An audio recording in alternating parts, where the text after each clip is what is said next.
उस पावन नगरी में जहां मां अहिल्याबाई ने अपने प्रजा पर मां की तरह प्रेम दिखाया है। ये अहिल्याबाई की वो पवित्र धरा है जहां पर सब पर मां अहिल्या की कृपा प्रत्यक्ष दिखाई पड़ती है।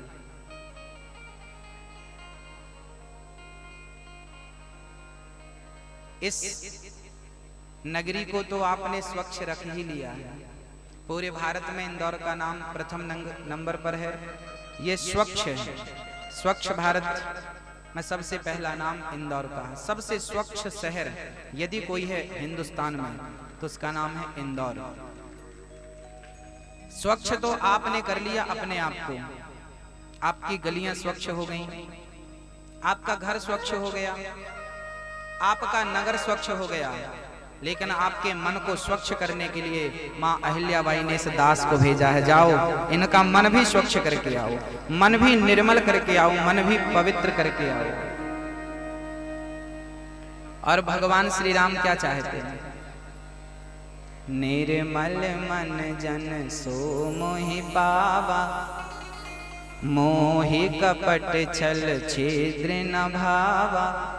जहां गंदगी होती है ना, भगवान कहते हैं मैं वहां एक पल भी नहीं ठहरता। इसलिए हमें पवित्र होना पड़ेगा। इस कथा को आप तक और पूरे देश तक पहुंचाने का कार्य श्रेय जिन्हें जाता है, यादव ट्रांसपोर्ट हमारे भैया श्री वासुदेव यादव जी के लिए सुंदर तालियां करतल ध्वनि करें। भैया श्री वासुदेव यादव जी आप भोपाल रहते हैं। भैया श्री मुकेश यादव जी आप इंदौर रहते हैं। भैया श्री राजेंद्र यादव जी, श्री मनीष यादव जी, श्री लक्ष्मी चंद्र यादव जी और आनंद भैया हमारे बॉम्बे रहते हैं। भैया दिलीप जी भी इंदौर रहते हैं। शिव बाबा यादव, कमल जी यादव, मैया जी अलका जायसवाल जी और मैया सुनीता मैया, आप पूरे यादव परिवार की ओर से ये कथा का आयोजन है। आप सभी भक्त इस कथा में हाजिरी लगा करके इस कथा के सहयोगी बन सकते हैं। इस कथा में केवल आप आ जाइए, कथा को केवल सुन लीजिए। यदि आप नहीं आ सकते तो आप अपने घर में टीवी चालू कर दिशा चैनल लगाकर घर पे सुन लीजिए। यदि आप घर पे बैठकर भी इस कथा को सुन रहे हैं तो मैं समझूंगा कि आप भी इस कथा के सहभागी हैं, सहयोगी हैं। आप सभी इस कथा के सहभागी हैं, सहयोगी हैं। हमारे भैया मुकेश जी ये अपने परिवार को और अपने भाइयों को प्रेम के बंधन में बांध करके रखते हैं। रामचरितमानस में श्री विभीषण जी यही समझाते हैं रावण को, भाई जहां सुमति तहां संपत्ति नाना। लोग एक बार भागवत नहीं करवा पाते पूरी जिंदगी में। ऐसा नहीं है कि लोगों के पास धन नहीं है, धन बहुत लोगों के पास है, पर मन तो भगवान किसी किसी को देता है। मन किसी किसी का। हमारे भैया मुकेश जी कई बार उन्होंने कथा का आयोजन कराया। कभी वृंदावन में कराते हैं तो कभी बद्रीनाथ में तो कभी देवलीला गार्डन में। अभी गर्मियों में वो पूरे परिवार को ले जाकर बद्री विशाल में आप स्वयं जाते हैं और आप अपने परिवार को ले जाकर बद्रीनाथ जी के चरणों में भागवत का आयोजन करवाते हैं। देखिए, धन पाकर लोग आलसी हो जाते हैं, धन पाकर लोग भटक जाते हैं। जिस पर भगवान की कृपा हो वही धन पाकर धर्म की ओर बढ़ता है। तो हमारे भैया मुकेश जी पर, भैया वासुदेव जी पर और आनंद जी पर बड़ी कृपा है। और मैं चाहता हूं कि प्रभु इन भाइयों का प्रेम बना रहे, ये प्रेम बना रहे और धन धान्य की भगवान बौछार करते रहें, ताकि आप सभी भक्तों को ये कथा बार बार प्राप्त होती रहे। भगवत कृपा इन पर, इनके पूरे परिवार पर बनी रहे। कथा जन्म जन्म की व्यथा को जो मिटा दे, उसी का नाम तो कथा है। कथा का उल्टा क्या है? थका। जन्म जन्म से भटक रहा प्राणी थक गया है। यदि उसकी थकावट कहीं दूर हो सकती है तो केवल भगवान की कथा से ही उसकी थकावट उतर सकती है, मिट सकती है। तो यदि शांति चाहते हो, लोग कहते हैं गुरुजी शांति नहीं है, धन है, शांति नहीं है। मैं कहता हूं जब तक भगवान के श्री चरणों की ओर आप मन नहीं लगाएंगे,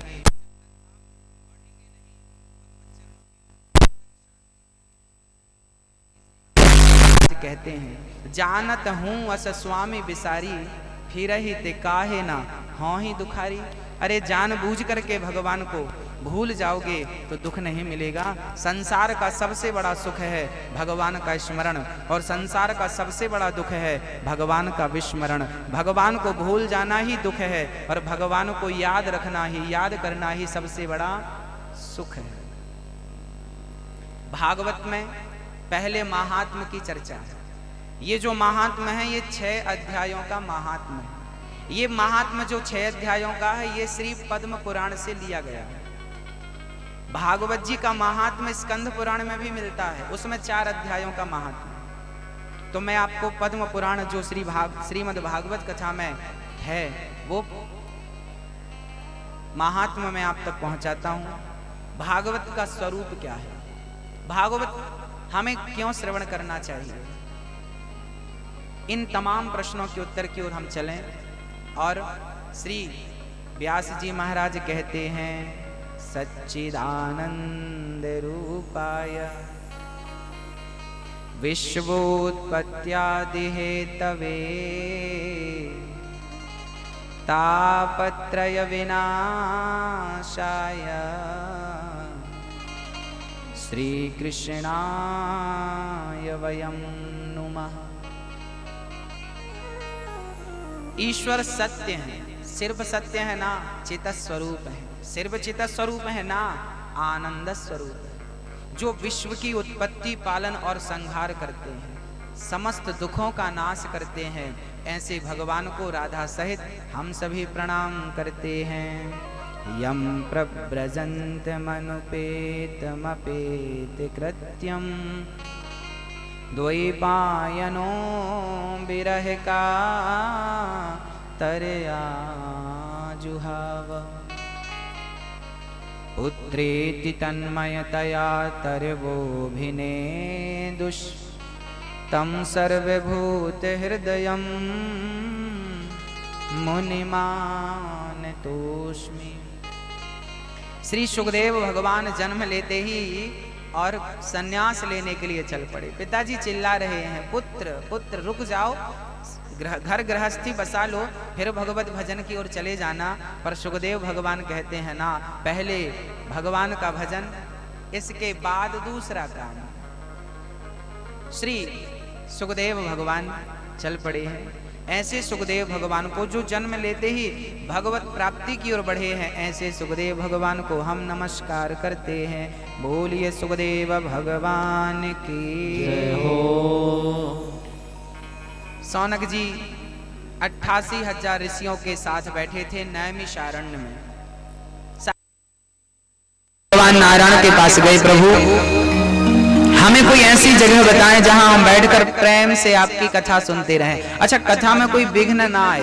तब भगवान ने अपने सुदर्शन को छोड़ा और कहा कि जाओ, इसकी निमि जहां जाकर लग जाए समझ लेना कि वो पवित्र भूमि है। पूरे ब्रह्मांड का वो भ्रमण करता हुआ सुदर्शन जब हरिद्वार के पास, जब उस अरण्य में जाकर भी वो निमि लगी तो नाम पड़ गया उस जगह का नैमिषारण्य। उस जगह पर 88,000 संत तब भी बैठे थे और आज भी बैठे हैं। और क्या कर रहे हैं बैठकर? भागवत चर्चा कर रहे हैं।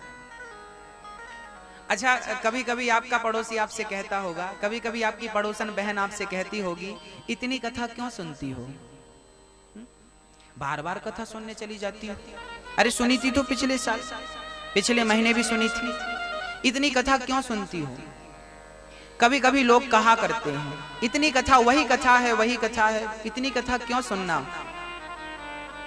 उनको कौन समझाए कि कथा का स्वाद जिन्हें मिलने लगा है, जिसे कथा में आनंद आने लगा है, वो उस आनंद को आपको कैसे समझाए, कैसे बताए। वो स्वयं ही जान सकता है। ये बात ऐसी हो गई कि किसी गूंगे को आप रसगुल्ला खिला दो और खिलाकर पूछो कि भाई साहब कैसा लगा, क्या वो एक्सप्लेन कर पाएगा? क्या वो आपको समझा पाएगा? नहीं ना। क्या बतलाएगा? बस ऐसे ही है कथा का आनंद, कथा का स्वाद जिसे एक बार लग गया फिर वो दीवाना हो जाता है। और वो दुनिया वाले कहते हैं बार बार कथा सुन रहे हो, बार बार जा रहे हो। अरे तुम्हें कैसे बतलाएं कि हम पागल हो चुके हैं, हम दीवाने हो चुके हैं। मेरी लगी श्याम संग प्रीत कि दुनिया क्या जाने, मुझे मिल गया मन का मीत कि दुनिया जिसकी खोज में हम आए थे, जिसकी खोज के लिए माँ के गर्भ से निकले थे, सच कहें तो वो आज मिल गया। और वो मिल गया है, अब वो मंजिल मिल गई है। अब तुम्हें कैसे आवश्यक है, ज्ञान भी उतना ही आवश्यक है। अच्छा, ज्ञान क्या होना चाहिए? सीताराम सीताराम जपना ये तो भक्ति है, भगवान में मन लगा लेना ये तो भक्ति है। लेकिन किसी को ठुकरा देना, कोई आया भैया पानी पिला दो, बड़ी प्यास लगी है, अरे भाग जा, हम तो राम राम जप रहे हैं, सीताराम सीताराम सीताराम। प्यासे को तुमने ठुकरा दिया और सीताराम सीताराम जप रहे हो। इसका मतलब भक्ति तो है पर ज्ञान की कमी है। और ज्ञान क्या है? गोस्वामी जी कहते हैं ज्ञानी किसे कहते हैं? ज्ञानी की परिभाषा क्या है? ज्ञानी की परिभाषा है कि जिसने सब में भगवान को देख लिया, निज प्रभु मय देखा ही जगत के ही सन करहि विरोध। जिसकी दृष्टि में सब भगवान दिखने लगे, सीय राम मय सब जग जाने, जिसने सब में भगवान को देख लिया समझ लेना कि वो ज्ञानी बन गया। इसी का नाम है ज्ञानी। सब में ईश्वर को देखना, चींटी से लेकर हाथी तक सब में कौन है? सब में वही परमात्मा समाया है। इसलिए उसका दर्शन सब में जिस दिन आप कर लेंगे उस दिन ज्ञानी बन जाएंगे। अच्छा, वैराग्य क्या है? वैराग्य है हमें क्रोध नहीं आता। आपको आता है? मैया जी, ओ मैया, ओ मेरी माँ, सुन लो मेरी मैया। जब आप क्रोध पर विजय प्राप्त कर लें,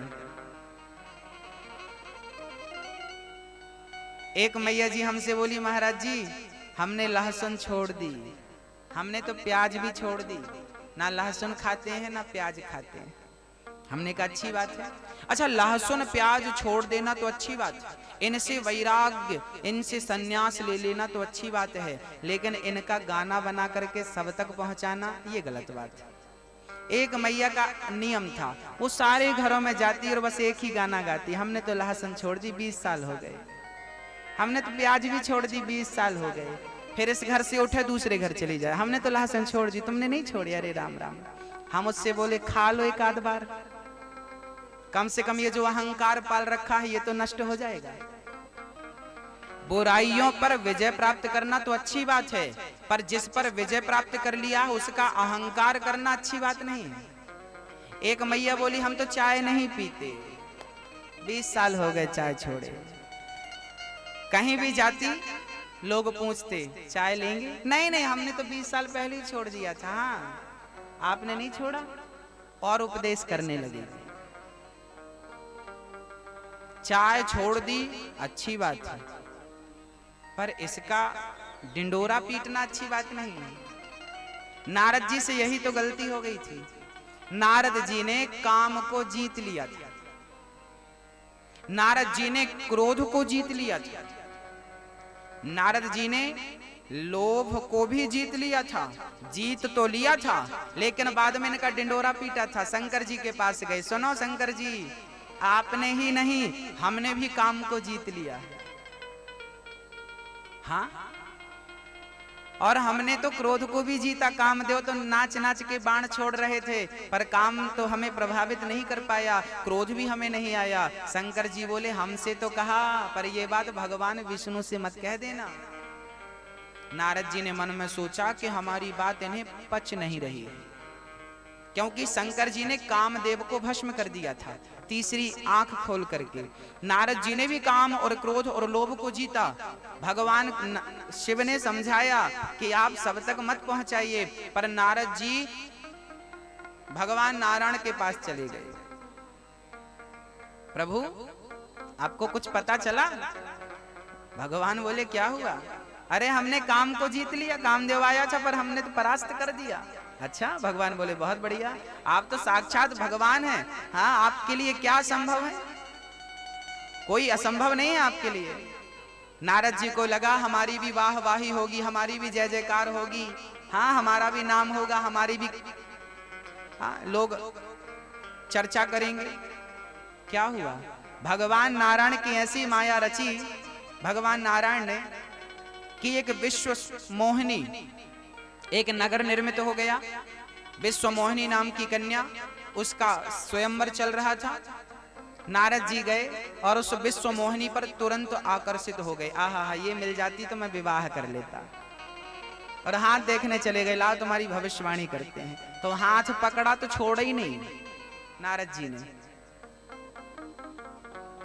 देखिए, काम क्रोध लोभ और मोह को हम कभी नहीं जीत सकते,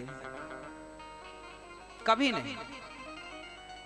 जो कहता है कि मैंने काम को जीत लिया, जो कहता है मैंने क्रोध को जीत लिया, जो कहता है मैंने लोभ को जीत लिया, वो महामूर्ख है। इस सृष्टि में काम क्रोध लोभ मोह को कोई जीत नहीं सकता। लेकिन जिस पर भगवान की कृपा हो जाए, वो काम क्रोध लोभ मोह को अपने वश में कर सकते हैं। ये हो सकता है। कौन वश में कर सकता है? जिन पर भगवत कृपा हो जाए, जिस पर मेरे नारायण की कृपा हो जाए, वो इन्हें वश में कर सकता है। कोई कहे मैं जीत लिया हूं, ना, संभव ही नहीं।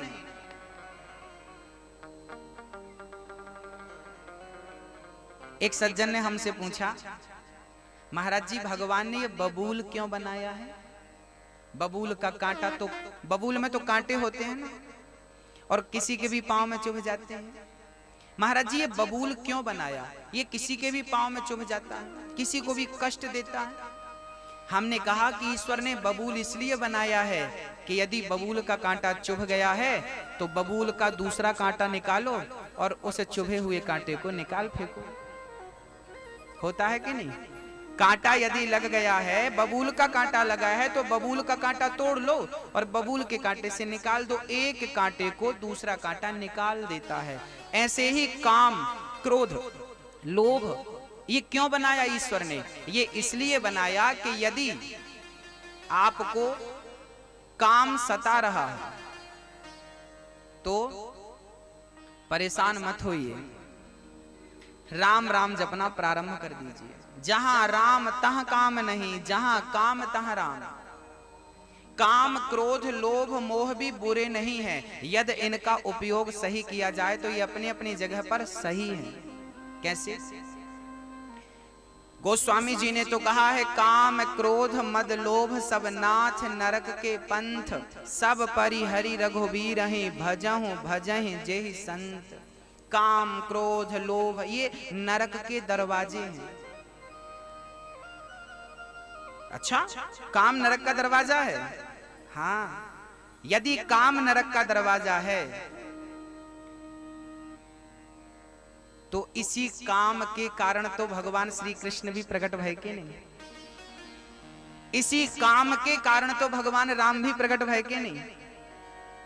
हाँ, तो काम सही तब हो जाता है जब उसका उपयोग सही हो। पहले के लोग विवाह क्यों करते थे? अच्छी संतान को उत्पन्न करने के लिए विवाह करते थे। तब काम सफल था। तब ध्रुव जैसे बेटे पाकर, प्रहलाद जैसे पुत्र पाकर माँ बाप धन्य धन्य होते थे कि काम सफल हो गया। क्रोध सफल हो जाता है कब? जटायु ने क्रोध किया, रावण पर क्रोध किया। पितामह भीष्म ने क्रोध नहीं किया। सीता द्रौपदी की साड़ी वस्त्र खींच रहे थे, लेकिन पितामह ने क्रोध नहीं किया। अरे क्रोध भगवान ने बनाया है तो करना चाहिए, पर कहाँ करना चाहिए और कहाँ नहीं करना चाहिए क्रोध, ये विवेक आपको बतलाएगा। ये बुद्धि आपके पास होगी तो आप निश्चय कर लेंगे कि काम और क्रोध का उपयोग कब और कहाँ करना है, कहाँ करें और कहाँ ना करें, क्रोध का उपयोग कहाँ करें और कहाँ ना करें। पितामह भीष्म को क्रोध का उपयोग करना चाहिए था, पर चुप्पी साध कर बैठे रहे। तब की जटायु ने सही टाइम पर क्रोध किया। रावण खड़ा हो जा, आज मैं छोड़ने वाला नहीं। लोभ करना चाहिए, पर किस चीज का? हनुमान जी को भी तो लोभ था। हे प्रभु, बस मैं आपका दिन रात स्मरण करता रहूं, नाम जपता रहूं। भगवान नाम का, भगवत भक्ति का लोभ श्री हनुमान जी महाराज को था। लोभ होना गलत नहीं है, पर धन का हमें लोभ होता है, भक्ति का लोभ नहीं होता। धन मिलने लगे ना तो लोभ है, लेकिन कथा सुनने के लिए कोई लोभी हो जाए तो बढ़िया है। हम तो लोभी हैं, हम तो टाइम से पहले आ जाते हैं और कथा पूरी हो जाए फिर जाते हैं। ये लोभ सफल है। किस चीज का लोभ है? कथा सुनने का लोभ, नाम जपने का लोभ है। हम लोभ करें ना, पर किस चीज का करें? काम, क्रोध, लोभ, मोह बुरा कुछ नहीं है, इनका हमने दुरुपयोग किया है, इसलिए हमें बुरा लगता है। सदुपयोग जिस दिन हो जाएगा ना, ये वरदान सिद्ध हो जाएंगे, ये वरदान बन जाएंगे हम सभी के लिए। श्री सूत जी महाराज कहते हैं, आपको मैं अमृतमयी कथा श्रवण कराता हूं। ऐसी कथा सुनाऊंगा जो कृष्ण की प्राप्ति करा दे। कृष्ण प्राप्ति करम शाश्वत साधनम तद्विदाधुना, चिंता मणिर लोक सुखम सुरद्रुह स्वर्ग संपदा। स्वर्ग का सुख आपको कुछ चीजें दे सकता है, कल्प वृक्ष कुछ चीजें दे सकता है, पर भगवान की कथा तो जो चाहो वो प्राप्त हो सकता है। मोक्ष दिलाने की सामर्थ्यता श्रीमद् भागवत की कथा में है। इसलिए सबसे श्रेष्ठ कथा भगवान की कृष्ण कथा और राम कथा को ही कहा गया है। एक बार अच्छा, आप कथा सुनने के लिए आते हैं ना, तो पुष्पमाला लेकर आते हैं, कोई फल लेकर आता है, कोई भागवत जी के ऊपर पैसे चढ़ाते हैं। हाँ, लेकिन जब इंद्र एक बार शुकताल में श्री सुखदेव भगवान कथा सुना रहे थे राजा परीक्षित को, तब देवराज इंद्र का मन हुआ, चलो मैं भी कथा सुनने चलता हूं। और जब इंद्र कथा श्रवण करने आए शुकताल में, तो अमृत लेकर आए। देखिए, कथा वो अनमोल वस्तु है जिसके सामने अमृत भी तुच्छ है, फीका है। इंद्र अमृत लेकर आए। ये वही अमृत है जिसके लिए देवासुर संग्राम हुआ था। बड़ी मेहनत के बाद एक बूंद अमृत हाथ लगता है। और सुखदेव भगवान इस कलयुग में जब राजा परीक्षित को कथा सुना रहे थे ना, तो इंद्र अमृत का घड़ा लेकर आ गए पूरा। सुखदेव जी को प्रणाम किया। शुकम नत्वा वदन सर्वे, सुखदेव जी प्रणाम। सुखदेव जी ने कहा, इंद्र आप स्वर्गलोक से आए कथा श्रवण करने? इंद्र बोले, नाना प्रभु, मुझे इतना टाइम कहाँ कि मैं कथा सुन पाऊं। हाँ, फिर कैसे आना हुआ? इंद्र बोले कि मैं अमृत लेकर आया हूं। सुखदेव जी बोले, किसके लिए? बोले, ये परीक्षित के लिए। क्यों? परीक्षित को 7 दिन में मरना है ना, इन्हें श्राप लगा है 7 दिन में मरने का। हाँ, तो इंद्र बोले, प्रभु ये स्वर्ग का अमृत आप राजा परीक्षित को पिला दो, और ये जो कथा आप श्रवण करा रहे हैं ना राजा परीक्षित को, कथा रूपी अमृत, ये आप हमें सुना दो। कथा क्या है? कथा अमृत है। ये भागवत में लिखा है, तब कथा अमृतम तप्त जीवनम कविभिरीलितं कल्मषापहम्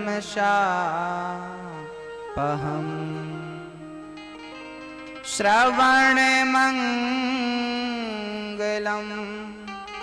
श्रीमदाततं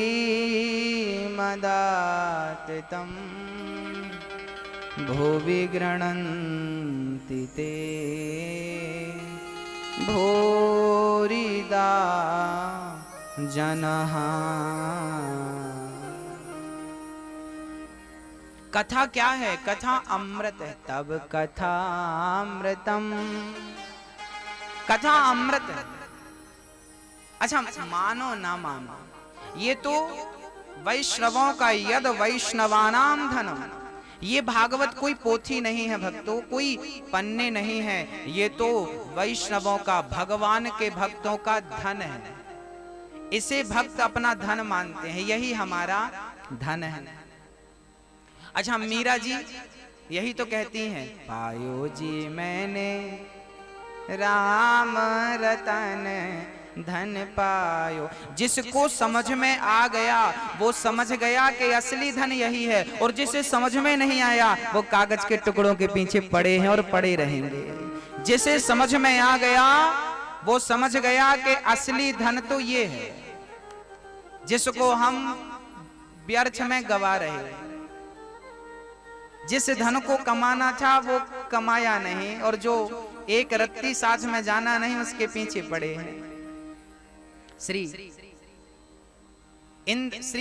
सुखदेव भगवान इंद्र से कहते हैं, इंद्र यदि आप, देखो इतने सारे श्रोता बैठे हैं कथा में, यदि आप प्रेमी बनकर आते तो मैं आपको कथा सुना देता, लेकिन आप तो सौदागर बनकर आ गए। और ये कथा जो है ना, ये तो प्रेमियों की कथा है, ये सौदागरों की कथा नहीं है।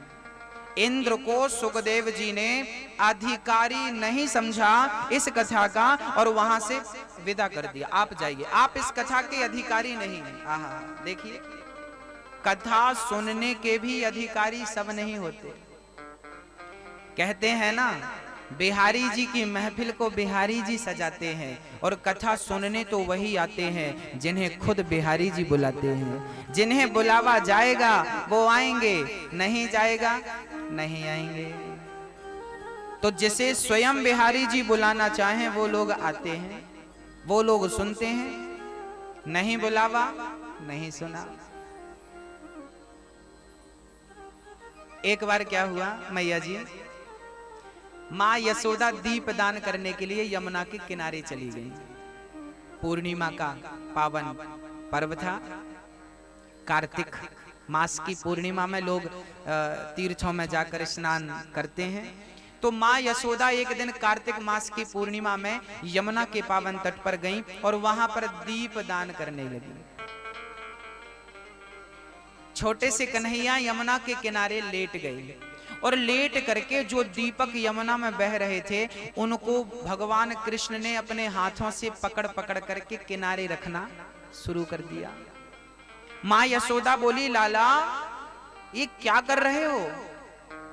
कन्हैया बोले, माँ देखती नहीं हो, हम दीपक जो बह रहे हैं उन्हें समेट समेट कर किनारे रख रहे हैं। अरे लाला, इतने लाखों दीपक बह रहे हैं, तुम किन्हें किन्हें अपने पास रखोगे? तब भगवान श्री कृष्ण ने कहा, माँ लाखों दीपक यमुना में बह रहे हैं, लेकिन जो मेरे पास से गुजरता जाएगा मैं उसे उठा उठा कर अपने पास रखता जाऊंगा। बस यही है भाव। जीने को तो लाखों लोग जीते हैं, लेकिन जो भगवान के कथा के पास से, भगवान के चरणों के पास से गुजरते हैं, भगवान उन्हें उठाकर और अपने चरणों में रख लेते हैं, मोक्ष का अधिकारी बना देते हैं। हाँ, आज समय में अकारण करुणा वरुणालय, ईश्वर अकारण करुणा करते हैं। किस पर करी अकारण? अब बताइए ना, कुब्जा कौन थी? कुबड़ी थी, कुबड़ निकली थी, एकदम काली थी, कोई देखना पसंद नहीं करता था। चंदन घिसती थी कंस के लिए। अब देखो, चंदन घिसती थी कंस के लिए कुब्जा, और एक दिन जा रही थी तो भगवान ने दूर से कहा, अरे सुंदरी। कुब्जा के कान तरस गए सुनने के लिए कि मुझे कोई सुंदरी कह दे। खड़ी हो गई, कौन है? बुढ़ापा था, कम दिखता था। भगवान श्री कृष्ण दौड़कर चले गए, माँ मैं हूं कृष्ण। कुब्जा क्या पहचाने कि ये परब्रह्म परमात्मा? लेकिन जब भगवान की सुंदर सी वाणी सुनी और सुंदर से रूप को देखा तो भूल गई वो कंस को, भूल गई कंस को चंदन देना है। और श्याम सुंदर के पूरे शरीर में कुब्जा ने चंदन का लेप किया, और जब चंदन का लेप हुआ तो भगवान ने कहा, तुमने हमें सुंदर बनाया है, अब हम तुम्हें सुंदर बनाएंगे। कुब्जा के पांव में अपना पांव रखा और हल्की सी ठोकर लगाई, कुब्जा की कुबड़ अंदर हो गई। कुरूपणी थी, स्वरूपणी बन गई कुब्जा। अकारण करुणा करते हैं मेरे गोविंद, अकारण न जाने कौन से गुण पर दयानिधि रीझ जाते हैं, यही सदग्रंथ कहते हैं।